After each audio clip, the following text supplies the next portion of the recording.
What's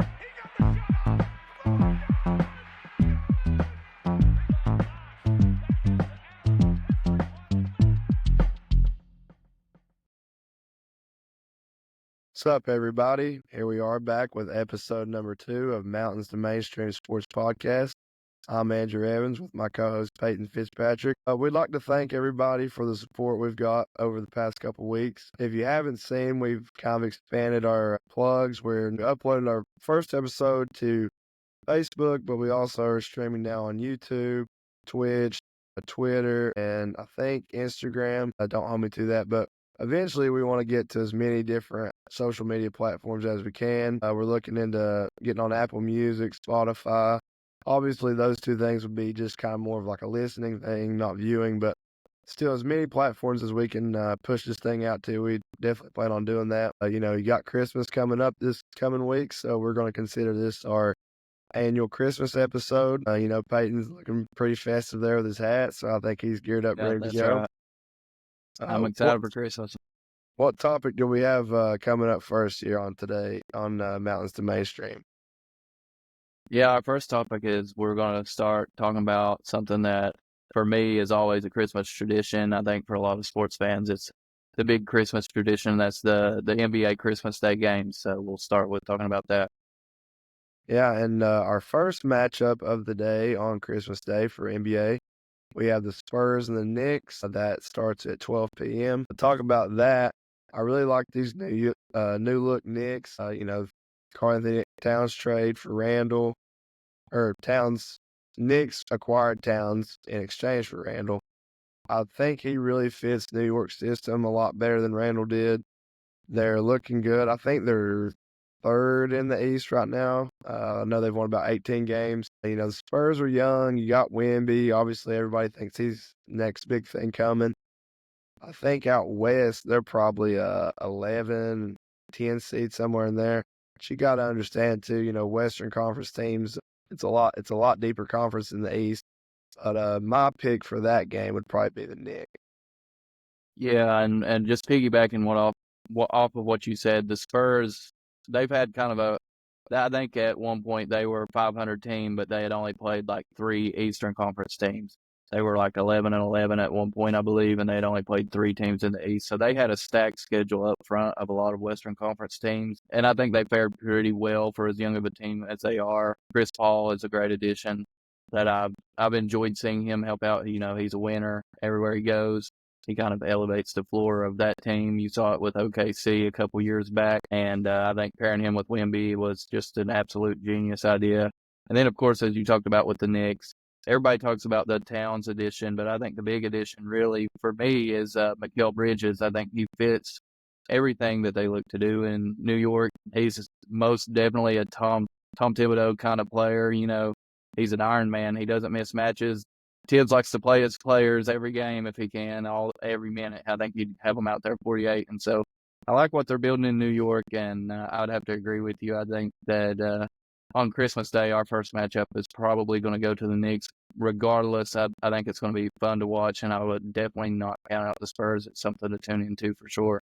Yeah, and your point you made about Chris Paul, I mean, arguably the year or two he had in OKC might have been one of the best of his career. I mean, he just completely resurged as a player. His stint in OKC, he was really fun to watch. But I do like the pairing of him and Wemby.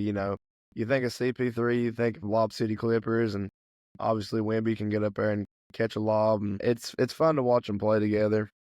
The times that I've got to this year, but at the end of the day, I think the Knicks probably take this matchup.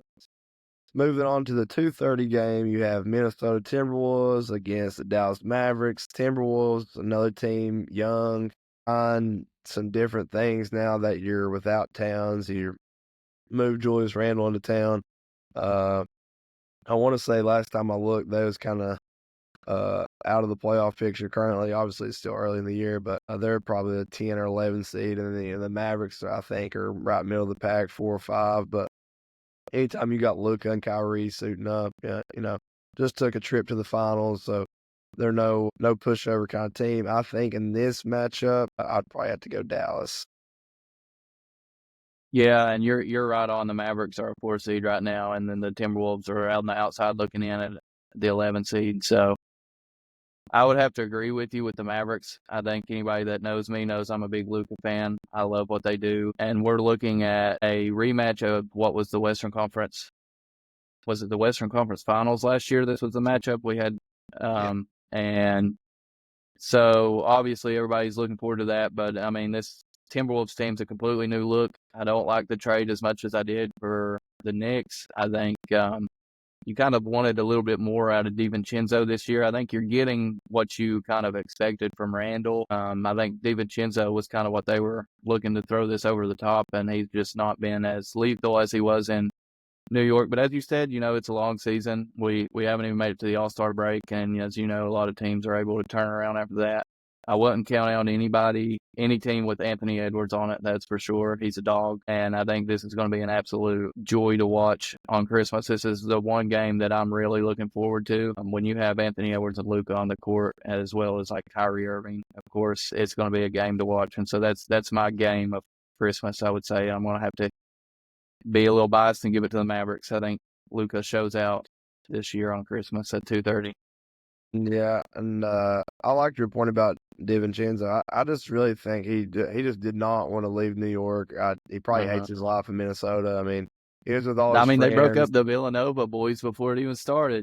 Yeah, I think that guy's just miserable, and I don't really see him being in Minnesota long. Like the first opportunity he has himself to get out, I think he's out. And then secondly, like, Julius Randle, for me, I'm a little biased to Towns and Randle, both of them playing in Kentucky, but I just don't think him and Edwards coexist very well. I mean, obviously they're both studs, but I don't see them as a duo that really plays well together per se, but it is what it is. I do think moving forward though, I don't see DiVincenzo being there long term. Yeah. But And moving on. yeah, we'll move on, to the next matchup we got here. The 5 o'clock matchup is the 76ers versus the Boston Celtics. I think, a lot of people would look forward to this, seeing the new look 76ers versus the Celtics. I mean, it's hard to say who you're going to have out on the court at any moment in time for the 76ers. It feels like that rotating door of injuries or just load management. I mean, you never know if you're going to get Embiid or PG or any of the top guys that you kind of were looking forward to seeing play together this year. And then on the other side of it, the Celtics have looked like the Celtics of last year, just completely dominant. I don't know of any team that's going to be able to stop them. I think they've only lost like 6 games this year. And the 76ers aren't even close to being a 500 team. And this is kind of like in their franchise for me, and not to get off on too much of a tangent, but this was like a turning point year for them, right? You went out, you got PG, you needed to make this big push for Embiid in the playoffs, and it's just completely backfired. And so, saying all that, I think Boston fans are going to be able to sleep nicely on Christmas, because I just don't see this being a very competitive matchup. I mean, back in the summer, you see Paul George land in Philly, and expectations kind of rise. But if anything, it's fell way below. I mean, I see so many memes here lately just saying they should tank and they suck, and to be quite frank, they do.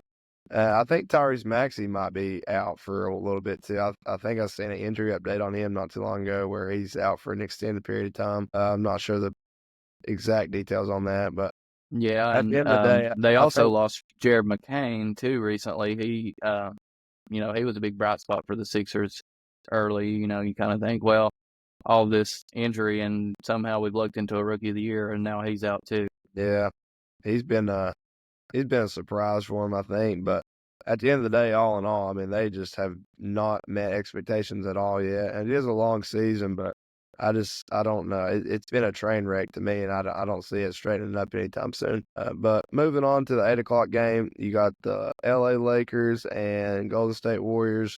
Obviously, LeBron and Steph's always a timeless matchup. Sad to say, but we don't have many more of these to cherish, and Lakers are, we've seen the social media posts and some memes on them. They haven't played well, whatever. They're still middle of the pack team. I think they're 4 or 5. I think they're 5 or 6 in the West, and then Golden State's actually not been their normal selves this year. I think they're out of the playoff picture currently. But anytime it's LeBron and Steph, I look for it to be a good game, Yeah, especially Christmas Day. It's, has a little special effect to it. But I'm going to go with LeBron and the Lakers on this one. I think AD's been playing well, not so much their role players and key guys they need to off the bench, and Reeves and D'Lo. I mean, they all need to come around and improve if the Lakers are going to make any kind of strides this year. But all in all, I think the Lakers take this one. I think AD has a big game. Yeah, the Warriors are sitting at a 7 seed right now, just looking at the standings, and the Lakers are a 5 seed. I think this is going to be a really good matchup. I think this is probably the second most matchup I'm looking forward to. Curry and LeBron, every time they play each other on Christmas, it's something special. It is almost every year, and it's something that if the NBA schedules it, you can book it. Like, all the players in those games are going to show out. That's one of the games on the schedule that I can guarantee Curry and LeBron both circle on their schedule. To your point, the Warriors have not looked themselves lately. They started out really hot. I thought Buddy Hield was not going to be Klay Thompson, of course, but I thought that was an excellent replacement. I thought AirPods, Podziemski, he's been great for them. And then Kuminga has been progressing as they kind of wanted. He's looking great this year, but past couple weeks they've just kind of fallen back to the middle of the pack. I think 2 nights ago they were playing the Grizzlies, I believe, and Curry and Draymond both didn't have a field goal. I don't know of the last time I've ever seen that. Curry only had 2 points at the foul line and didn't make an entire field goal the entire match. So I don't know what to think of them. And then on the other side, as you mentioned, a lot of people are hating on the Lakers this year. They're a middle of the pack team. I really like their roster construction this year. I think they've made great additions. I think Dalton Connect fits in perfectly. He's a great draft pick for them. Young, but has that veteran mentality. He's an older draft pick, and he's honestly one of the steals of the draft. I've liked what I've seen out of LeBron this year. He's entering year, 21, 22. 21. Yeah, 21, and he's still great. He hit 1 billion points, or 1 billion minutes played. No, sorry, Right. just a couple games ago. So broke the all-time record. And then Anthony Davis early on has looked like an MVP candidate. He's kind of cooled off recently, but still playing at an All-NBA level. And so I think this is going to be a close matchup. I think I'm going to go with the Lakers, but I would not be surprised if we see one of those absolute heaters from Curry, especially considering I don't think he's going to take too lightly to not making an entire field goal in a game and seeing all the buzz around that. So I think it's going to be a real fun matchup to watch. Yeah, I agree with you there. You could go either way, but my pick will be the LA Lakers. Moving on to the final game of our Christmas NBA. We have the 10:30 game. It's a West Coast game. We have the Denver Nuggets and the Phoenix Suns, who, just talking about like the Sixers earlier, probably not to that degree, but it's just two teams you expect year to year to be pretty well polished, and they're a little bit under expectations, I think, right now. I know they've kind of been hit with some injuries too here and there. Jokic is Jokic. I don't think Jokic has changed. I think his supporting cast hasn't stepped up to the plate quite as much this year. The Suns, I know they've dealt with some different lineups, maybe a couple injuries, but I think in this matchup, I'd probably sway a little more to the Suns, just because I think Booker's played well as of late. And it might be a little bit of the Kentucky guy biased in me, but I think I'm going to go with the Suns.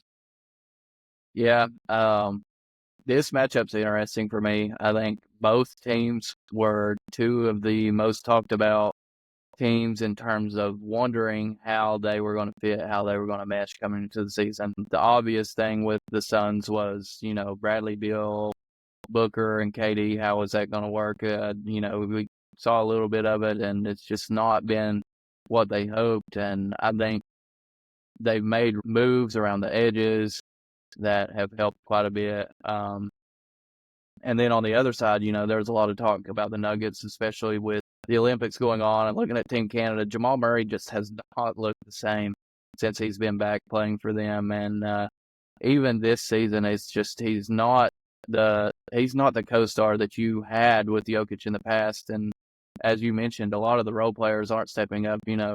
You lose guys like KCP, who maybe you don't think that's as big of a deal as it is, but these kind of pieces, once you lose them, they're just not. It adds up over time.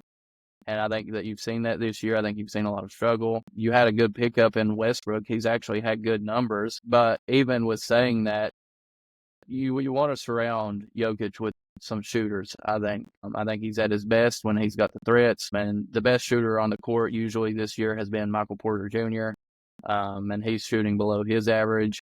And so I think teams have been able to focus in more on Jokic, which has made his numbers look way more impressive than, honestly, any year prior. I think he's probably going to win another MVP. His numbers and advanced stats are insane, as always. When he's on the court, they have the best offense in the league. When he's off the court, they have the worst offense in the league. So I don't know how you get more valuable than that. In saying that, if you listen to what I just said, when he's off the court, they are the worst team in the NBA. They are horrible. His co-stars, his teammates, they have to step up. And as he put it, back in his country, when players were playing at this level, they would be getting a pay cut. We'll see. And on the Sun side, they've been interesting to watch. Booker has been hot. Durant's Durant. But I believe that in this matchup, I'm gonna probably take the Nuggets. Actually, I think we're going to disagree on this one. I see Jokic having a big game, and I don't see very many people stopping him the way that the Suns roster is constructed right now.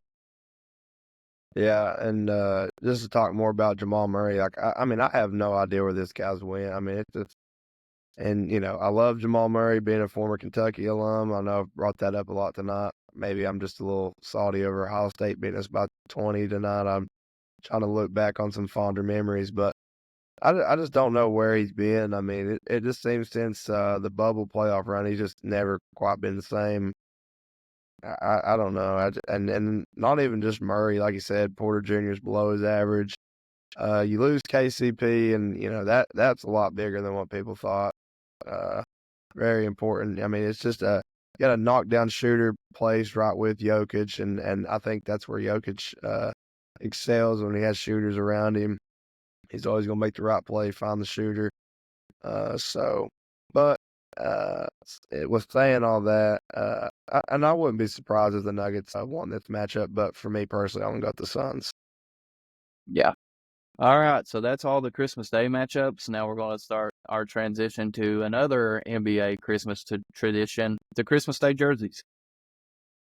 Yeah, and I wish, I know they somewhat do them to an extent nowadays, but it's nothing like it used to be. But we're going to talk about some of our favorite Christmas Day jerseys of the year. Over the years, I say we probably, I think for this segment, I would like to pick like a particular one. Certain team and then certain jersey, obviously, but it has to be the Christmas Day one. And this is not that this was ever my favorite team or anything like that, but I just think this was a very clean silhouette. So 2015, I actually got on ESPN and I found the name that they gave this particular type of Christmas Day jersey. Yeah. It was called the Christmas card, which everybody that played on Christmas Day this year, they got it. Because in 2015, they called it the Christmas card, Christmas Day jerseys. And basically what it was just a very clean, it's like a seasonal script across the chest. And, it's just kind of like a Christmas card vibe on it.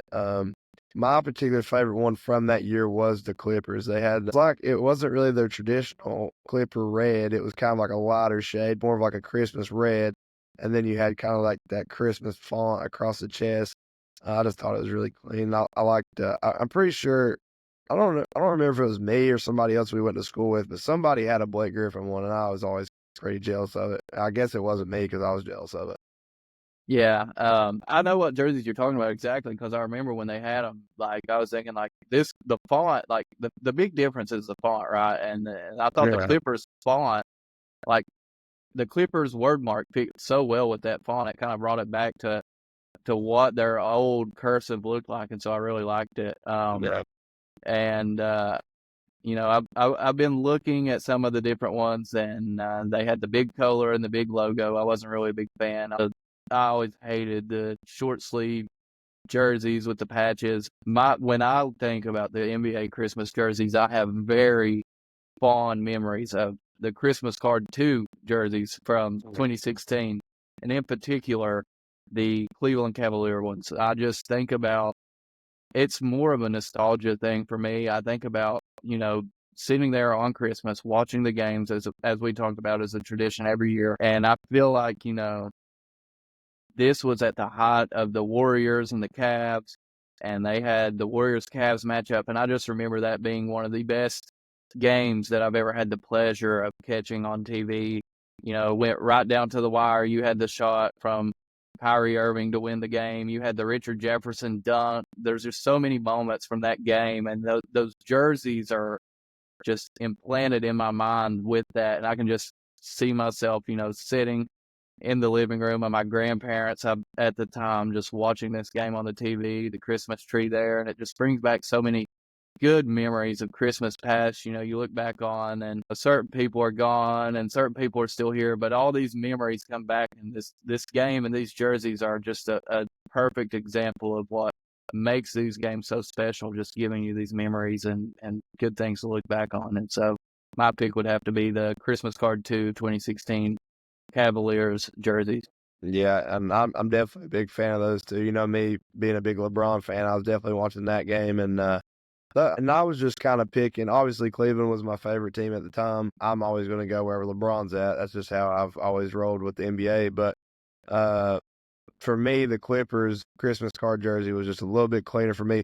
But the jerseys from that 2015 year where it started to even to whatever year that was, Yeah. 18, 19, 20, whatever it was, that span that they done the Christmas card font, to me, those are the best that they ever done. And I'm not sure why we ever went away from it. It's like we just went back to nothing now.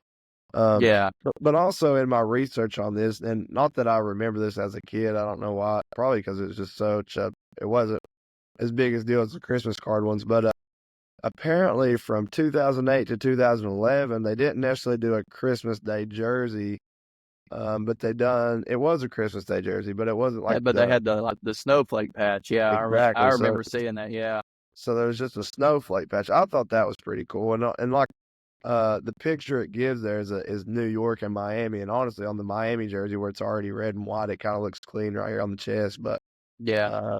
I don't really. And the NFL did something similar this year. We're going to talk a little bit about the holiday games, but they've kind of already started today as we're recording it. They're doing like a holiday crossover or mix up. I don't know the exact term of it, but basically they have 4 teams. They have a matchup today, and then on Christmas they swap and they have whoever play each other. And on the jerseys today they had like these patches. They were like candy canes on them. And so it kind of was reminiscent of that, of the old NBA jerseys. I like stuff like that. I like when they have little commemorative patches and stuff just to, it's just to remind you that this game just has a little bit more meaning than your average regular season game. Right. Yeah, I think that's pretty cool too. Diving into the game since we're kind of transitioning away from the. Actually, no, I'm about to skip one.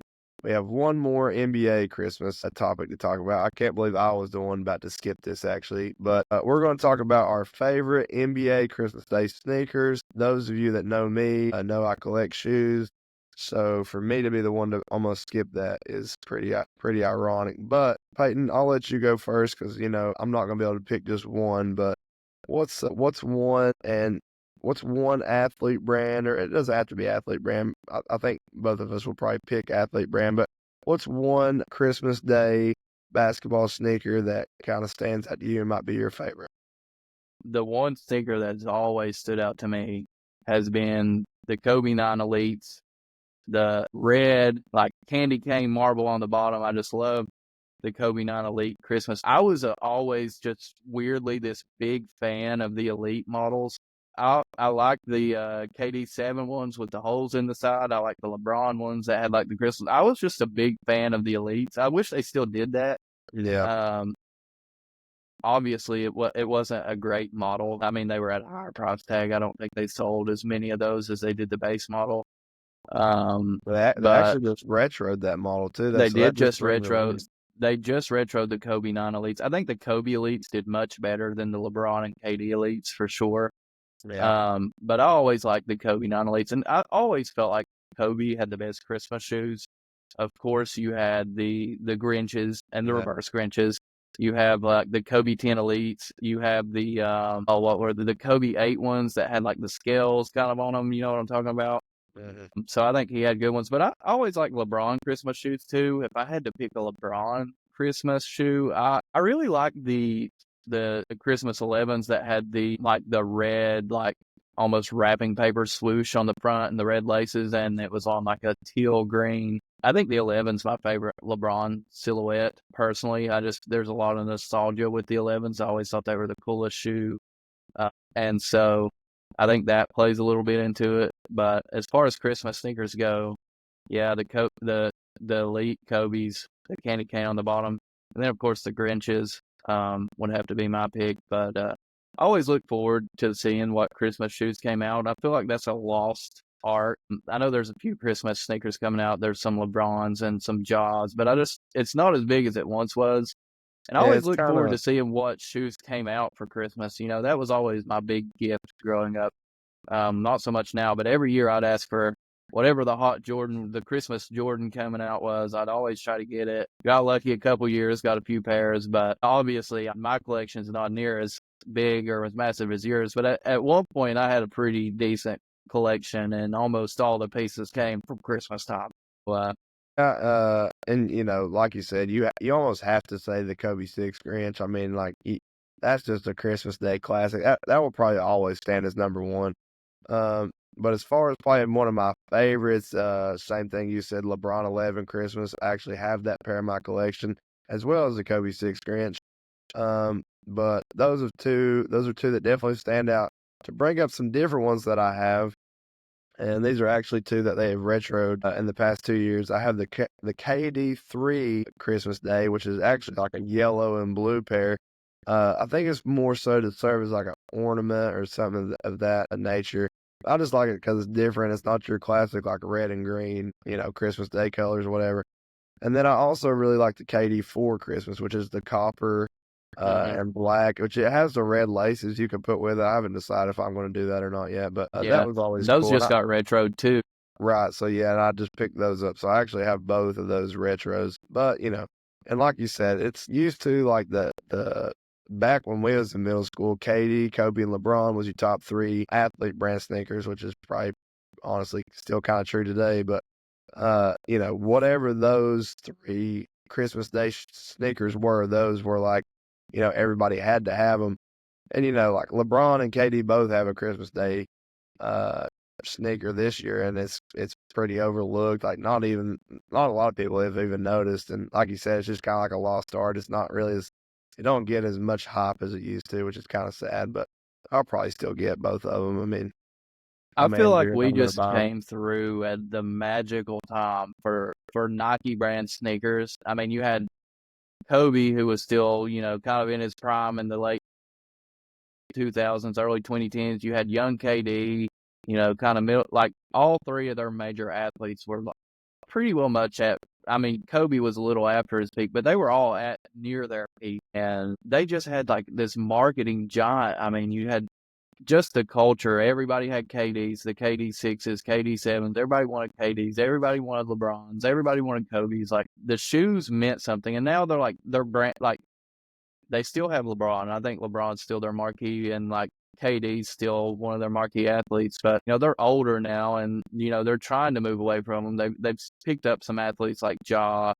And they have Wemby, who doesn't have a signature sneaker yet, but the hype behind them just is never going to be what it was for Kobe and LeBron and KD. Well, and the big thing with us too, like we was in the prime time of Nike basketball sneaker line when we was in middle school. Uh-huh. And, another thing you got to realize too, which I mean, I still do this, which is very frowned upon from society, but I Oh, just I don't know what you're care. going to say. The blue jeans and the sneakers. Yeah, Yeah. nobody wears hoop shoes casually anymore. It just don't happen.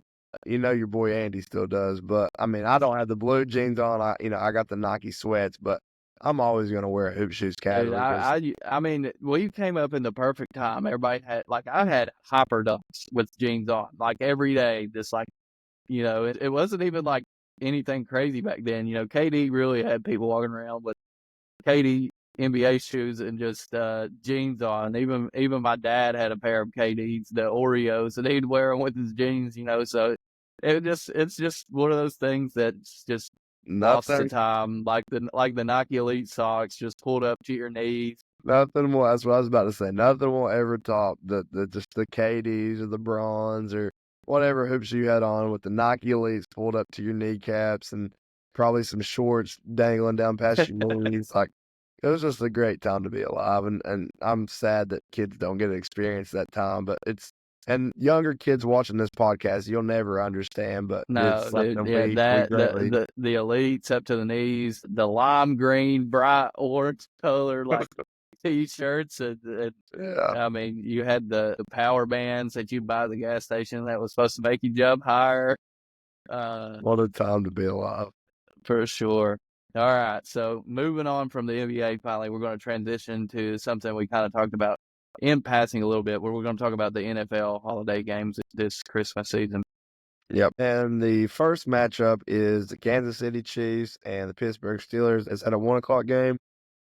I believe so. And just to talk about that a little bit. So today, as we're recording this, they had their matchups where the Steelers played against the Ravens and the Chiefs played against the Texans. And then on Christmas, the Texans are going to play against the Ravens and the Chiefs are going to play against the Steelers. So I tried to watch all of the NFL games today, just to kind of get a look at what's going to come up for Christmas. And some key things I saw today out of the Chiefs, Hollywood was back. Hollywood Brown came back. That's just another weapon for Mahomes at this point, who doesn't, at this point, I feel like he just doesn't need weapons. I mean, it's like you can just injure everybody on his team, and as long as he has Kelsey, he's doing fine. There were a couple plays in the game today against the Texans where, it was like third and whatever.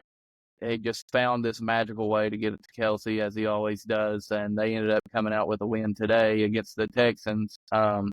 Very sad moment for Tank Dell today. I think once he went out with his injury, the Texans just didn't look the same. You could tell that it rattled them pretty badly. C.J. Stroud said that Tank Dell's like a brother to him, so of course losing him was going to impact how he was. And so looking forward to the Christmas Day matchup for the Chiefs. They're playing against the Steelers, who played today against the Ravens. And honestly, like they're missing George Pickens so badly. It hinders their offense. They had one of their better running games, in my opinion, today, and so that's something that I think that they should carry forward. And hopefully, if George Pickens is back for this Christmas game, I think it's going to be a pretty competitive game. But it almost all hinges on them. They have a great defense this year. Minka Fitzpatrick. You were looking for him to have a big game. He's been a Pro Bowler many years, and then finally he comes out, has a big game today, has a big interception, and then immediately after he has that interception, Russell Wilson throws an interception right back to him, and the Ravens get the ball back and go back down the field. And then you have other moments where it's like Russell Wilson takes a run and gets a lucky break for like a 20-yard run, and he's looking to the end zone instead of sliding. He gets tackled and fumbles it. So you just had a lot of these sloppy mistakes from the Steelers today that I think they need to correct going in to play in this game against Kansas City. I think it's doable. I think it's possible. They've been a good team all year. I've really liked what I've seen out of Russell Wilson when he gets the ball to Pickens, when he gets time in the pocket. I mean, if you watch them, and anybody that watches this game, I urge you to take a look at when the Steelers are on offense. I want you to watch their offensive line, and if specific, I want you to watch for Broderick Jones. They have a great offensive line, but it's like almost every time there's pressure on the passer or a sack that happens to the Steelers quarterback, it's like a Broderick Jones mishap. It's become one of my favorite things to look at when I watch the Steelers because it's like inevitable, right? And so that's something that once the attention's brought to it, you'll watch this game and you'll be like, oh my gosh, it's just like something that the Steelers could fix. And, on the other side, as I've said, the Chiefs have just been like this team where no matter what you do, they find a way to win. I saw a stat that there was like so many teams who hadn't scored over 30, and they were all like there's like the Raiders, the bottom of the barrel, and then you had the Chiefs who hadn't scored over 30. I actually believe that they broke that today, I believe. Let me see what the final score ended up being for the game today. No, they still didn't. So the streak's still alive. It was 27-19. So they got close, but still haven't broken the 30-point mark, which is insane to me for a 14-1 team at this point. So, yeah, so that's what I'm looking for the Chiefs and the Steelers matchup, kind of looking out to see if George Pickens is back.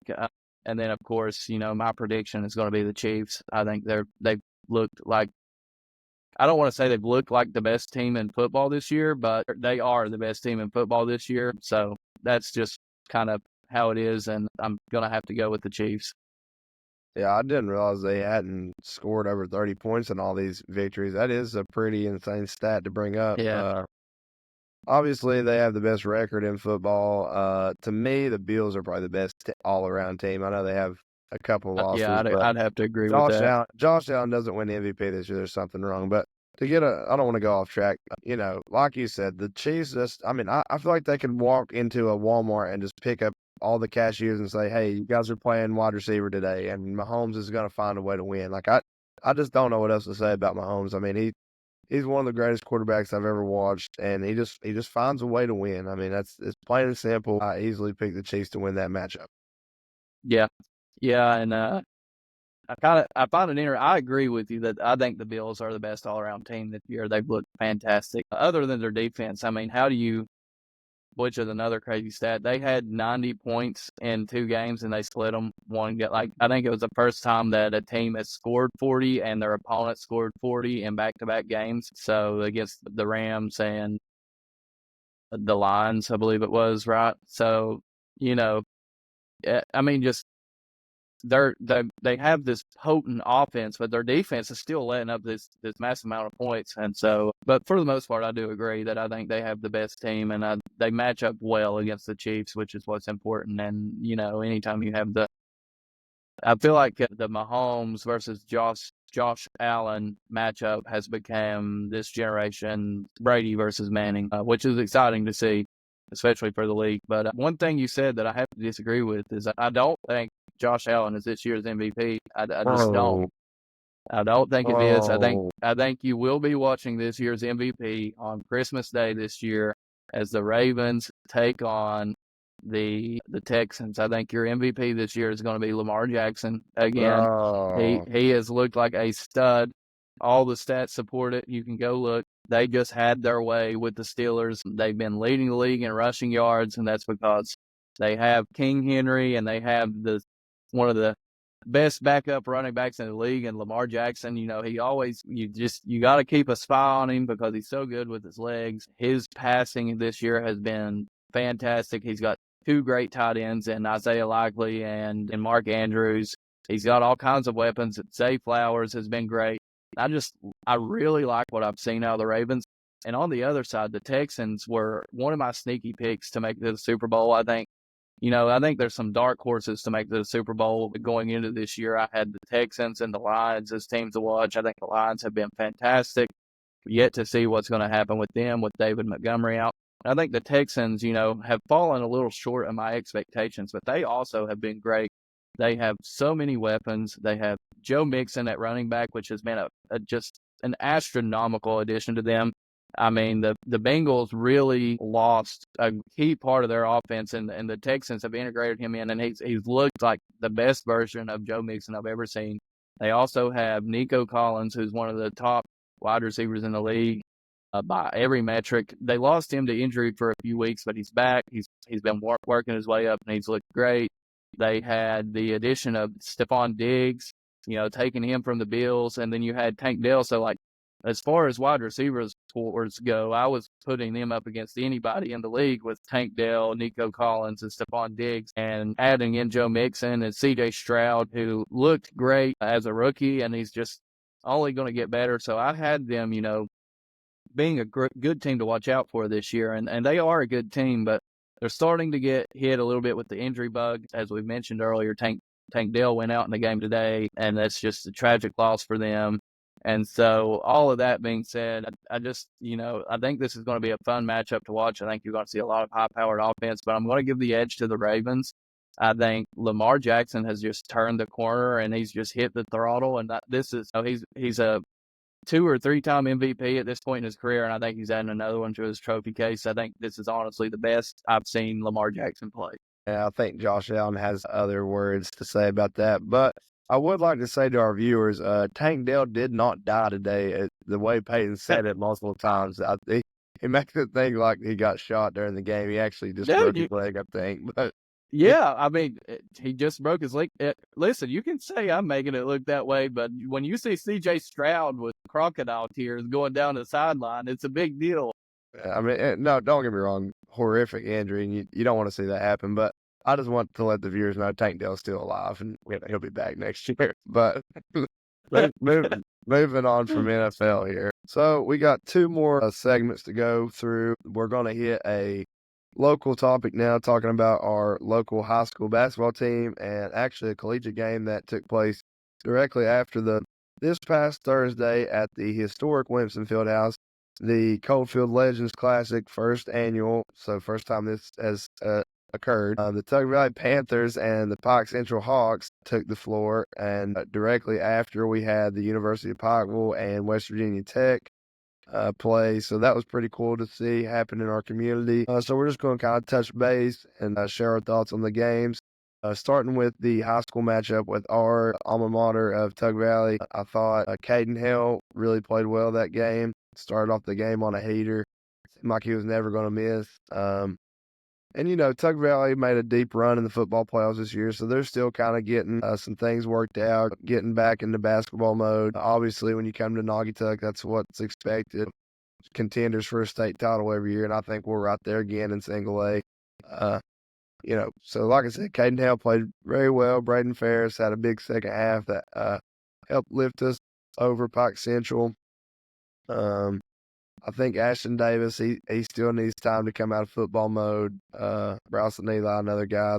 Once they get a few basketball games in them, they'll be right back in the groove of things, I think. But both of them still played pretty well considering. Carson Newsom, he's getting the nod in the starting lineup this year. It's kind of a small ball lineup, but I like to see it. We play fast. Obviously, we lack size, but we play fast. We get out and run. It was pretty fun to watch. Pike Central, obviously, you got Jaden Stewart. He's probably most likely going to win the 15th Region Player of the Year in Kentucky. He's just a stud, man, and that kid 1,000% going to play collegiately somewhere. But yeah, he's always a treat to watch, and I thought it was a great game played by both. Yeah, I mean, it was everything you wanted out of a high school game. When you go in, overtime matchup, short margin of victory, you can't ask for any more. I thought Caden Hill has been one of the best players for Tug Valley. The first 2 games they played at St. Joe at the Cam Henderson Center here in Huntington to start the season off. Going to watch that game, one thing that stood out to me in that game, Tug Valley played from behind a lot in that game, which shocked me, and they ended up pulling out the win. But one thing that, always, and I don't know why it surprises me. It should surprise me never because it's an every year thing. But when I walked in, and you're playing against Huntington St. Joe in Huntington at, the Cam Henderson Center, and there's probably 2 to 3 times the amount of Tug Valley fans as there are fans for Huntington St. Joe on a Tuesday night game, over an hour and a half away from home for most people. So, greatest fans in high school basketball. I'll just go ahead and you can get your pitchforks out, whatever. I'm just putting it out there. Diehard fans in Naugatuck for sure. And so going to this game at the Fieldhouse, once again, packed out place. Everybody was enjoying themselves. I'm really glad that this is a tradition that's starting this year. There's a lot of good things coming out of this. One good thing was getting to see the new court at the Fieldhouse, something that's been long overdue. I know a lot of people were talking to me about it, asking me, when they redid the court at the Fieldhouse, and it's got such a good reception. And I think that's something that our community's needed for a long time. And we always have games there every year. And so getting to the actual game, overtime thriller, great game to watch. Comparing the first and second game, the reason I brought up their first matchup, as you mentioned, a lot of the players only had 2 practices before the season because they were in the football playoffs, and they're trying to get from football shape to basketball shape is a transition. As you know, I think they looked a lot better in the second game already compared to their first matchup. I think the conditioning is moving along well. I don't think they're going to have any issues when they get later into the season. And this was a long game. As an overtime game against a pretty tough opponent coming out of the 15th region of Kentucky. And they were able to hold on and win this game in overtime. And so, to me, that shows, their conditioning isn't all the way there, but it's pretty good. Some key things I saw from the game, Tug Valley, this team, they've got composed. They work hard on defense. They get in the passing lanes. They love to run in transition, and they take care of the ball really well. One of the best teams I've seen as far as taking care of the ball and not having too many unnecessary turnovers. Some things that, everybody was looking for coming into this season was going to be the rebound, right? They lost Buddy Markham. I don't know that there's a single player on the team that's taller than 6'1", 6'2". So looking at that, you wonder how they're going to do rebounding. And it was a struggle. It was been a struggle for both of the first 2 games, but they've been able to overcome that, right? The small ball lineup, they push the tempo, they push the pace, and I think they do well as tenacious as they are at getting to the ball and getting out and scoring. Yeah. Another thing that I kind of saw that I'd like to see, their free throws just they got to convert more free throws. These games have been close that didn't need to be close if they made all their free throws. So that's my Yeah. only real complaints with them. Otherwise, they're a fantastic year. It's a long season. They're getting in shape. They're only going to get better, and they're the defending champs for a reason. So everybody, they're the ones to look out for. Yeah, and Tug Valley added transfer Ethan Farrell from Prestonsburg over the summer. He's probably about 6'3", 6'4". You got Brady Brewer, probably 6'3", 6'4", or maybe 6'2", 6'3", somewhere in there. Ashton Davis, 6'2", 6'3". So, you don't, Pike Central started, I think, 6'4", 6'5", 6'6". Yeah. So, and that was, obviously you're in the size category they had us beat. But, kids like Ashton Davis, he plays a lot bigger than what he is. Farrell coming off the bench, I think he's going to kind of start to fit that mold a little bit more as far as wanting to get down underneath and beat and bang and rebound. Farrell's a little bit different kind of player. Buddy, he's not coming out. He's not stepping out and hitting a three-pointer or hitting a mid-range jump shot. It's just not that way. It wasn't his game. Buddy was going to get offense, rebound, and go up through 3 guys and get an and one. Ethan can step out and hit that three-point shot. He's got a little bit more finesse about him. He's really like a big guard, to be honest with you. But I think he'll fit the mold and start to kind of add that to his game and still be able to help us out by stretching the floor. But like I said, kind of following up on what you said, free throws you got to convert. It's early in the year, though. You expect that out of guys who are not used to shooting free throws, being fatigued. I think, later down the road, we're not going to have any trouble there. But I agree with that. Talking about the second game, you had their first college game at the Fieldhouse in 50 years, I think. I'd like to shout out my buddy Wes Wilson. He actually designed the new floor design we was talking about. It looks great. I run the buddy league there at the Fieldhouse, and everybody's loving it for our buddy league as well. So it's been pretty cool to see happen in the community and something, like you said, was long overdue. But UPike and West Virginia Tech actually met up early November, and UPike actually got the win over at Pikeville. But West Virginia Tech came out on top on this past game, back and forth game. I think UPike hit. I know Warwick's their point guard. He hit a 3 pretty late that trimmed it to maybe 3 or 4, and I almost feel like they had a little bit of momentum there towards the end of the quarter. Just kind of too little, too late kind of thing. But 2 very well coached programs too. You got some mountain stars on both teams. You had Ethan Colgrove on UPike's roster, Matt Linville on West Virginia Tech's roster. It was cool to see those guys get a play in front of fans that are familiar with them. I'm sure, Tug Valley people stuck around to see Ethan and Matt. I know he played at Martin County. He played a couple years at Tug Valley, and he's from Kermit. So it was just overall cool to see, and it was a good game to watch. Yeah, I agree with everything you said. To your point, I agree.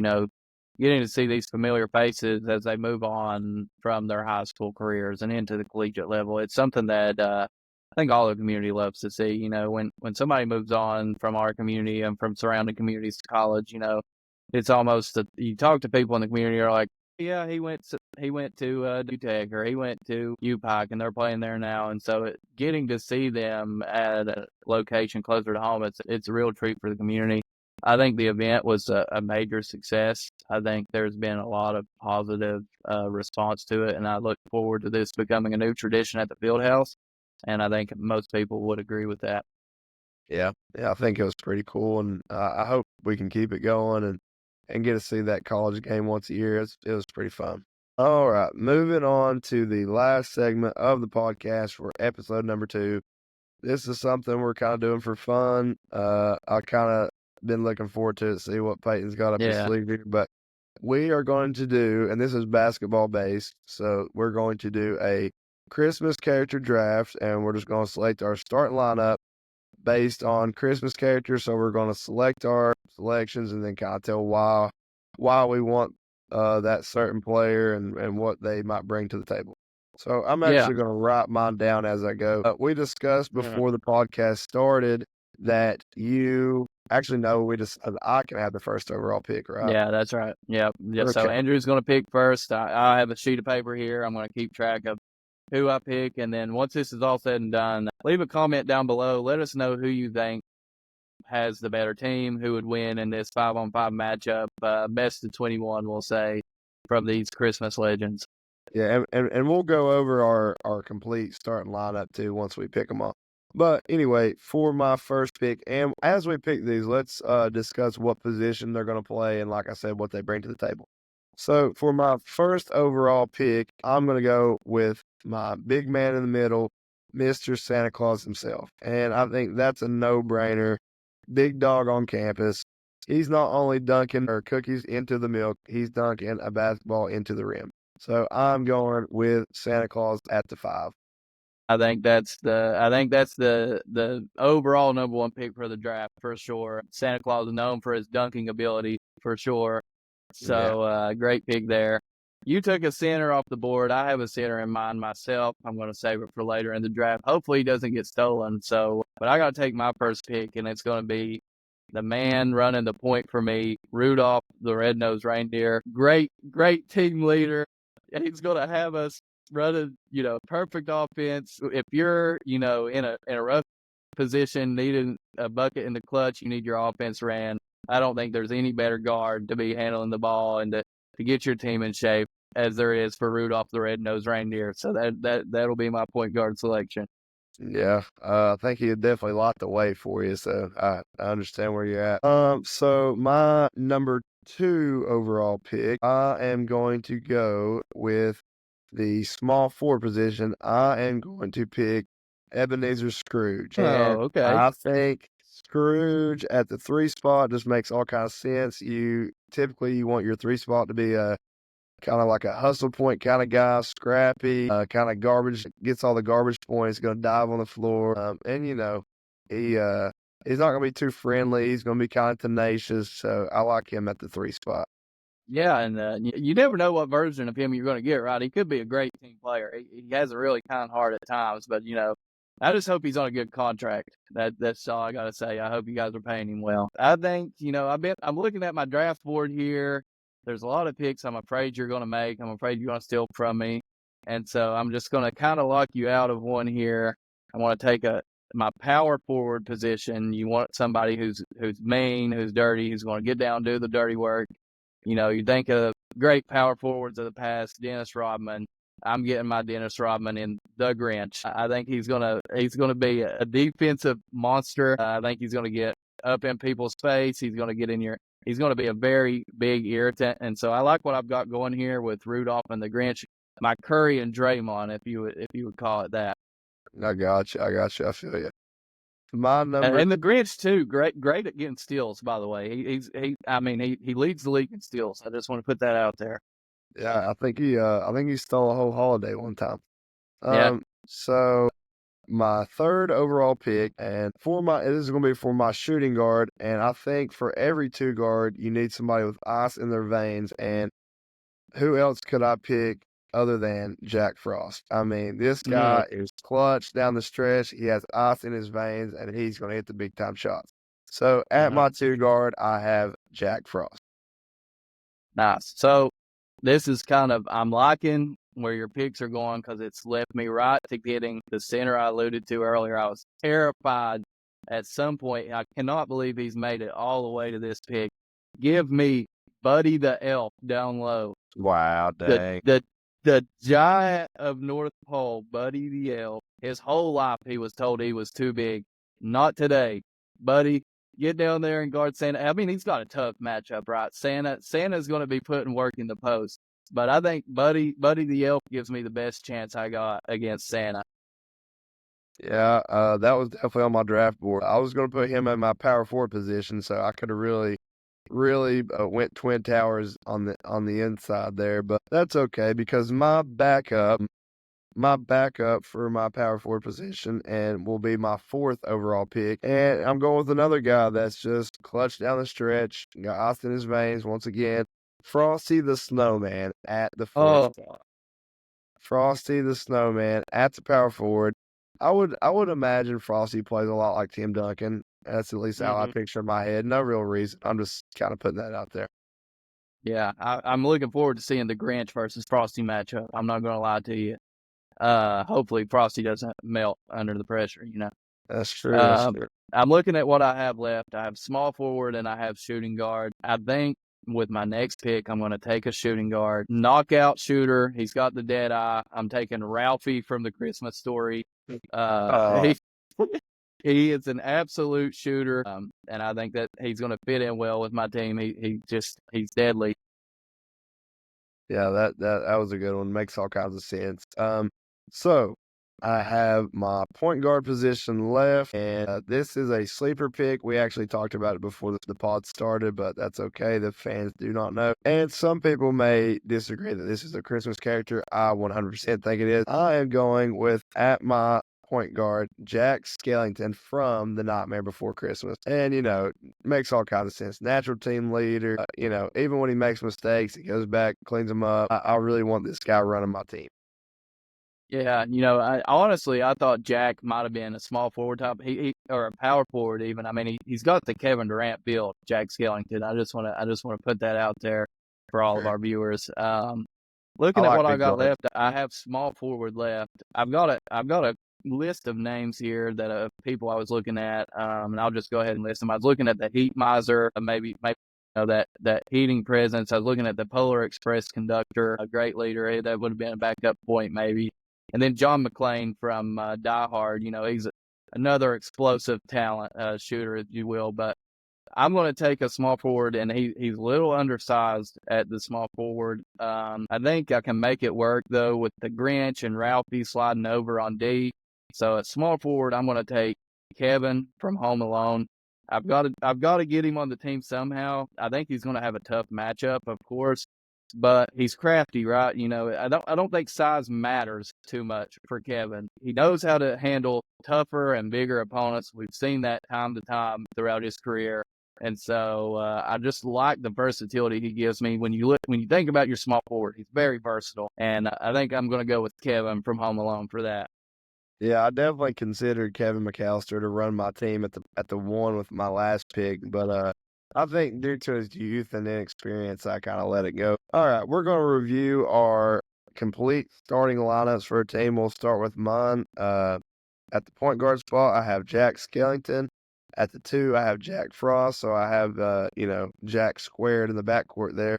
I got Scrooge at the 3, Frosty at the 4, and the big man in the middle, Santa Claus at the 5.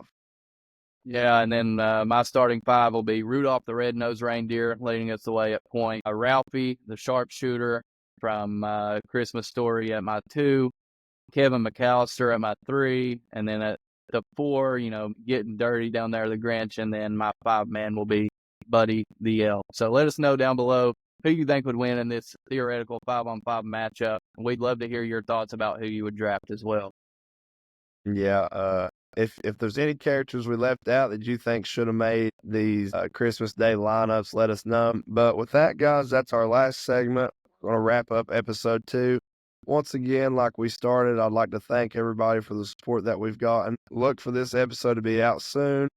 And remember, like, we're not just on Facebook. We're trying to get to as many different platforms as we can. I know for sure that we're on YouTube, Facebook, Twitter, and Twitch. So anytime you guys see us pop up on any of your social medias, just be sure to share it, comment, like, anything you can do to help us. We hope to continue to grow this. It's been pretty fun so far, and we look forward to continue to doing it. Yeah, as Andrew said, I'm just going to kind of piggyback on that. We do have an Instagram, so if you see us on Instagram, follow us there. We have all these social medias. I think we even have like a Twitter or an X. So we're trying to get out to as many different people as we can. We're uploading these on YouTube. We're sharing the YouTube links to Facebook. We have like a podcast playlist where you can just click play. I think there might be a way if you have YouTube Premium or not. I'm not sure how it works, but you can listen to it as a podcast with your screen off through the podcast mode. And then, as we mentioned earlier on, we're looking to expand to Spotify, Apple Music in the future. But for right now, we're on all these platforms, and we'd appreciate it if you like, subscribe, and share these posts. It really means a lot to us, and we've just been truly humbled and blessed with the outpouring, all the good things people have had to say about our first episode. I think we were both a little nervous putting it out there. That was the first time we'd done anything. We kind of didn't plan it out, and we just put it out there. We learned a lot. I think this episode has been a little smoother, and I think we're only going to get better from here. If you guys like what you're seeing here, give us a like, give us a follow, and subscribe, and we really appreciate it. And we'll quit hounding you on that here. And Merry Christmas, everybody. Hope everybody stays safe this holidays. And we thank you for taking your time with us.